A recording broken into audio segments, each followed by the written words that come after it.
Thank you for watching. I have Tanya Giddings in the studio. We're talking, she's a Bernalillo County Assessor. Correct, yes. And appointed last year. And it's your first year, you're going to be on the ballot. I think I like to mention that way we know, even though this is more of a kind of a policy, kind of a show, we still talk about the fact that you have to be on the ballot and there's a process there and stuff. So tell us, okay, so we talked about a little bit what you did when you first came in, the little bit of inner workings of the county assessor. You were, well, during the break, you're talking about the outreach program and stuff. So let's talk a little bit about how that's working. What is it exactly that you do regarding that? Okay. Like I said, I've been in the office 17 months, and I think one of the most important things that I found that I needed to address was education, community outreach and education to the property owners of Bernalillo County.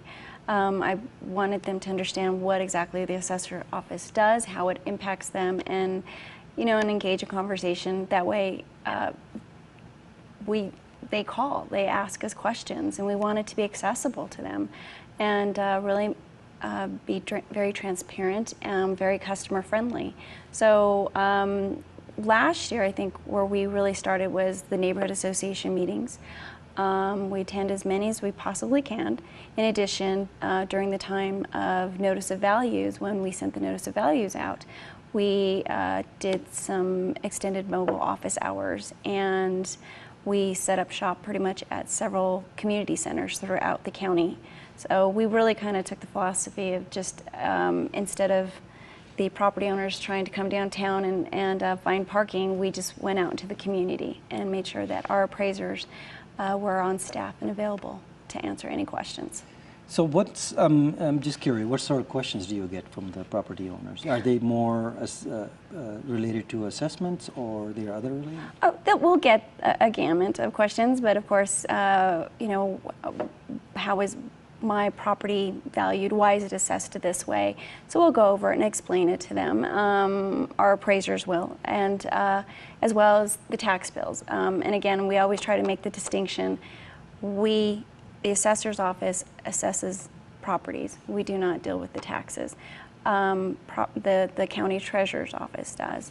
So in addition, again, it's always, we want to make sure people are taking full advantage of whatever tax exemptions are available to them. Now, when you just basically doing like town hall type of things? Is that what they are, the outreach? I'm just trying to gauge what. You're right. Yeah. So and again, pre-announce it so people show up there and stuff. Right. And I'll talk a little bit about the things that I've done since I've been in office. So we reinstated a quality control department. We reinstated a agricultural exemption department.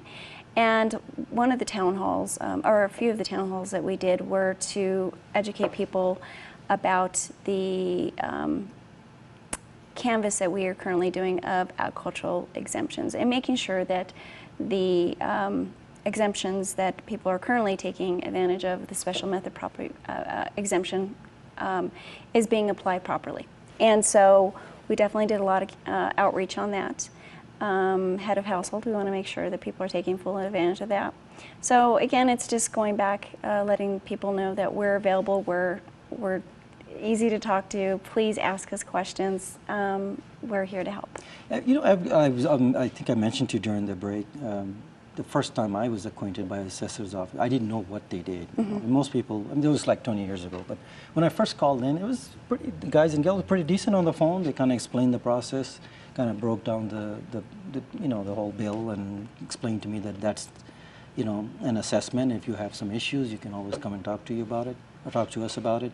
And that is helpful. Yes. Because people are very intimidated by a bill when they look at that bill with all those large figures on there sometimes. Right. And it looks intimidating, And what we did this year is we actually put an insert in every single notice of value envelope that really kind of broke it down to explain to property owners how to read the bill.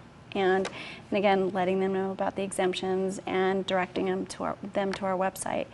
Going back to the public information and the increase in the public information transparency as well as education, we really worked on revamping our website to make sure just a lot more abundant of So it's a lot more information. accessible and stuff. I think they can enter their UPC number and then pops up that And information. there's also the property tax estimate calculator that is very useful for property owners. You can put in your address, your values, and it can give you a tax estimate of what your property bill will be when you receive it from the county treasurer's office. On the website, isn't it more of a public information when you enter UPC numbers and stuff where the information, is there like a security metrics that you have to adhere to as far as information being, like protecting people's information and stuff? Or is it all, that's supposed to be according to the law, public information? It's really, it is truly according to law. I mean, you do have to go through a little disclaimer and say agree or disagree. It is limited on the information that is available, but it's still, you could put your information, your address, or your neighbors. It doesn't always give you the information person's name and stuff like that. What's, you mentioned the quality control department. What is that exactly? The purpose of the quality control department really is, again, we made sure we put a lot of matrix in place to ensure that the information that was being entered into the system was going through a quality control check.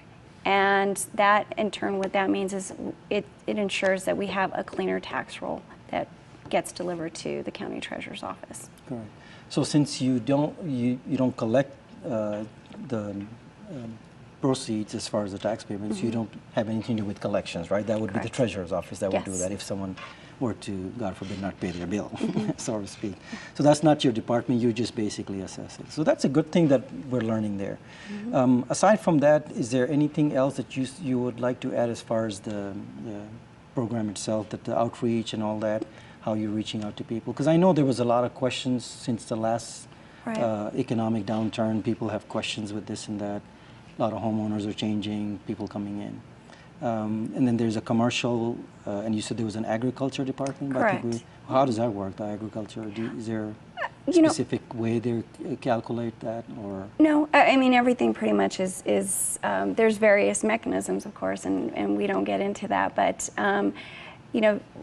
I'll talk a little bit about the agricultural exemption department. When I reinstated that department again, you had to reinstate it? I'm sorry, I didn't mean to interrupt you. Yes, there was not an agricultural exemption department when I took office.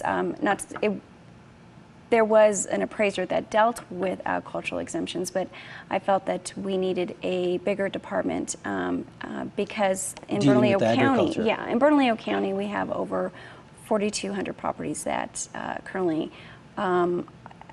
take advantage of that exemption. So we just want to, again, make sure that we're treating everybody in this county fair and equitable. So again, we wanted to just ensure that we are having a dialogue and conversation with the property owners that do take advantage of that exemption, make sure we have the most up-to-date information. So we reinstated that department just devoted to that. Is there any other, aside from that, and I was asking you about the way individuals go through the contesting process there. Now, if someone says, well, my taxes look a little high to me, how do they go about that? What do they do? And I'm glad you asked that question. Again, per statute, you only have, from the date that you receive your notice of value, you have 30 days to protest that value. So again, 30 days of issuance once they first get the bill. Correct. Okay. All right. And so during those 30 days, again, we do the outreach as much as possible to make sure people.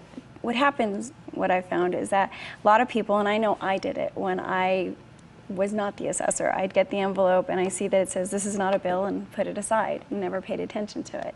Then I'd get my tax bill, or I saw a change in my mortgage, and then I looked. And by that time, statute that it's too late at that point. It's not completely too late. It's just much more complicated. You have another window. And that window is you have to file a suit for refund. You pay a first portion of your tax bill, and then you have to file a suit for refund in court in order to have your values looked at again. I always had that question, like how the whole process works as far as why is there a 30-day period just to contest and stuff. But there is a law. That's a law. I mean, that's what you have to follow and stuff. So. Interesting facts. We're learning a lot. Yes. Right? Let me take a break and we'll come back and talk some more. Great. Thank you. We'll take a short break. We'll be right back.